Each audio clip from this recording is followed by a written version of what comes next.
আর I-PAC কাণ্ডে আজকে supreme কোর্টে যে শুনানি ছিল যেখানে ধাক্কা খেল রাজ্য সরকার এবং তৃণমূল কংগ্রেস।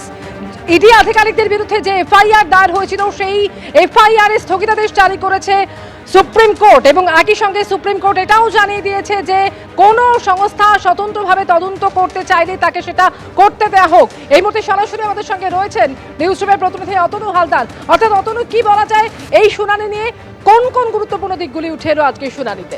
দেখো, আজকের সুপ্রিম কোর্টে যে শুনানি হলো সেই শুনানির সবথেকে গুরুত্বপূর্ণ দিক সেটা হচ্ছে সুপ্রিম কোর্টের দুই বিচারপতি তারা আজকে এই যে মামলা সেই মামলায় রাজ্য সরকার অর্থাৎ কলকাতা পুলিশ এবং বিধাননগর পুলিশের তরফ থেকে ইডির আধিকারিকদের বিরুদ্ধে যে চারটি এফআইআর করা হয়েছিল সেই চারটি এফআইআরই স্থগিতাদেশের নির্দেশ দিল। অর্থাৎ এই চারটে এফআইআরের কোনোটাতেই এখন পুলিশ কোনো তদন্ত করতে পারবে না। এটা একদম সরাসরি অর্ডার আজকের। এছাড়াও আজকে তাদের পর্যবেক্ষণ রয়েছে, আরও কিছু অর্ডার রয়েছে।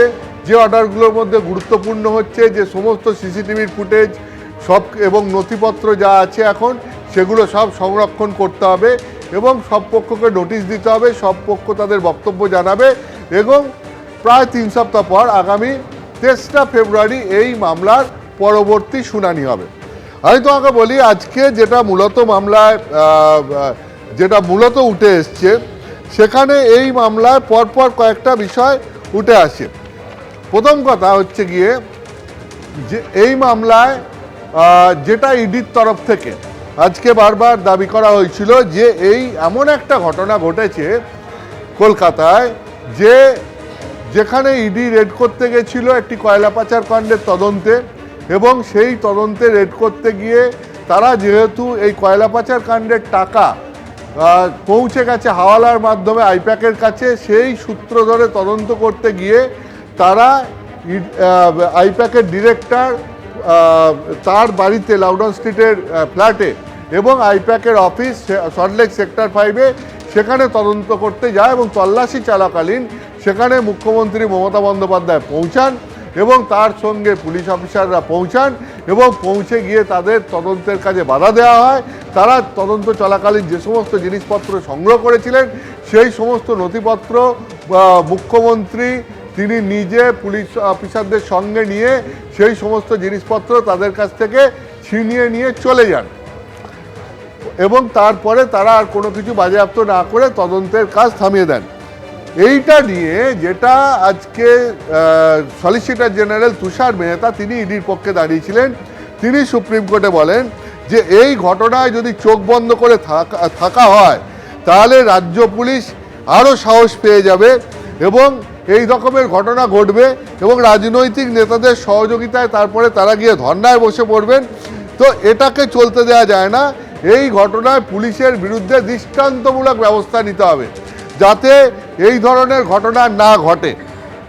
তো সেক্ষেত্রে তুষার মেহতার এই বক্তব্য ছিল এবং একইভাবে ইডির তরফ থেকে আরেকজন আইনজীবী তিনি এসবি রাজু যিনি দাঁড়িয়েছিলেন অ্যাডিশনাল সলিসিটর জেনারেল, তার দাবি ছিল যে এই পুরো ঘটনার সরাসরি অভিযোগ হচ্ছে মুখ্যমন্ত্রী মমতা বন্দ্যোপাধ্যায়ের বিরুদ্ধে এবং সেই সঙ্গে সঙ্গে রাজ্যের ডিজিপি রাজীব কুমারের বিরুদ্ধে, কলকাতার পুলিশ কমিশনার মনোজ ভার্মার বিরুদ্ধে।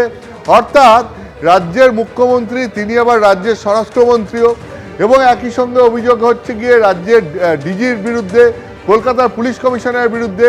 তাহলে এই হাই অফিসিয়ালদের বিরুদ্ধে যেখানে অভিযোগ এবং যেখানে রাজ্যের মুখ্যমন্ত্রীর বিরুদ্ধে সরাসরি অভিযোগ, সেখানে এই মামলার তদন্তভার সিবিআইয়ের হাতে তুলে দেওয়া উচিত। এবং শুধুমাত্র তাই নয়, এই রাজ্যে অতীতে কতবার কিভাবে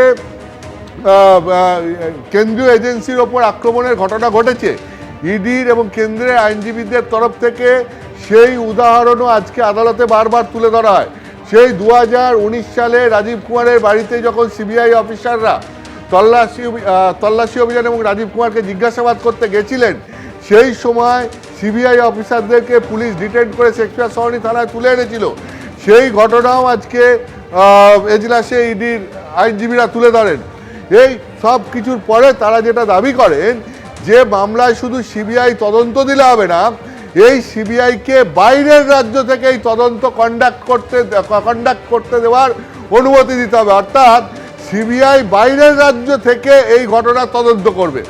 মানে এই ঘটনার যাবতীয় কোর্ট অফিস বা যাবতীয় ডাকাডাকি, আদালতে পেশ করা, এগুলো সব বাইরের রাজ্যে হবে। মানে এই রাজ্যতে বসে যাতে সিবিআইকে তদন্ত না করতে হয়, তার কারণ হচ্ছে কি ইডির আইনজীবীদের যেটা দাবি যে এই রাজ্যে কেন্দ্রীয় এজেন্সিগুলোর সুষ্ঠুভাবে তদন্ত করার জন্য যে পরিবেশ সেটা নেই।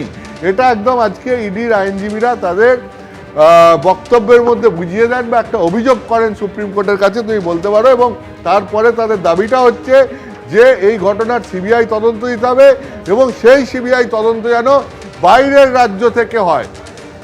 এর পাশাপাশি তোমাকে আমি যেটা বলি, আজকে আর একটা গুরুত্বপূর্ণ বিষয়, সেটা হচ্ছে এই মামলা চলাকালীন উঠে আসে এবং সেই মামলা চলাকালীন যে গুরুত্বপূর্ণ বিষয়টা উঠে আসে সেটাতে বিচারপতিরা তাদের অবজারভেশনে যেটা বলেন যে যে কোনো কেন্দ্রীয় এজেন্সি কোনো রাজনৈতিক দলের নির্বাচনী কার্যকলাপে হস্তক্ষেপ করতে পারে না। কিন্তু এই সঙ্গে সঙ্গে তারপরে তারা যেটা এটাও বলেন যে এটা যেমন ঠিক, তারপর এটাও ঠিক যে কোথাও যদি কেন্দ্রীয় এজেন্সি সঠিকভাবে তদন্তের প্রয়োজন আছে বলে মনে করে এবং তারা তদন্ত করতে শুরু করে, তাহলে রাজনৈতিক উদ্দেশ্যে তারা তদন্ত করছে এইটাও বলা যায় না। ফলে এইভাবে তদন্তকারী সংস্থাকে থামিয়েও দেওয়া যায় না।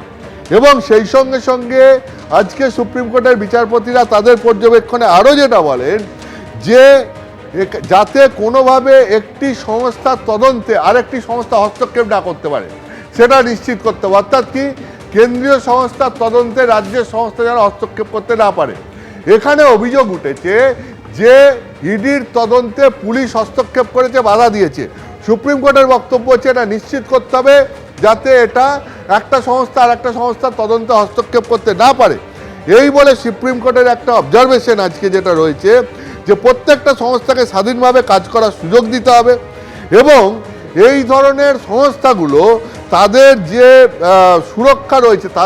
সুরক্ষা রয়েছে যে ল এনফোর্সমেন্ট এজেন্সি হিসাবে যেহেতু তারা কাজ করে, ফলে তাদের সেই আইনি সুরক্ষাটাকে তারা ঢাল হিসাবে যাতে ব্যবহার করতে না পারে সেটাও দেখতে হবে। মানে কোথাও যদি কেউ অপরাধ করে থাকে এবং সেই ক্ষেত্রে রাজ্যের যে আইন প্রয়োগকারী সংস্থা অর্থাৎ ল এনফোর্সমেন্ট এজেন্সি, রাজ্যের ল এনফোর্সমেন্ট এজেন্সি মানে পুলিশ, সেখানে পুলিশ তার যে প্রোটেকশন রয়েছে বা তার যে কাজ করার অধিকার রয়েছে, সেই প্রোটেকশন বা কাজ করার অধিকারটাকে তারা যেন কোনোভাবে অপরাধীদের সুরক্ষা দেওয়ার কাজে ব্যবহার করতে না পারে বা তাতে নিজেদের একাধিক গুরুত্বপূর্ণ দিক ইতিমধ্যে উঠে আসছে অতনু আজকের এই শুনানিতে। এবিপি আনন্দ, এগিয়ে থাকে, এগিয়ে রাখে।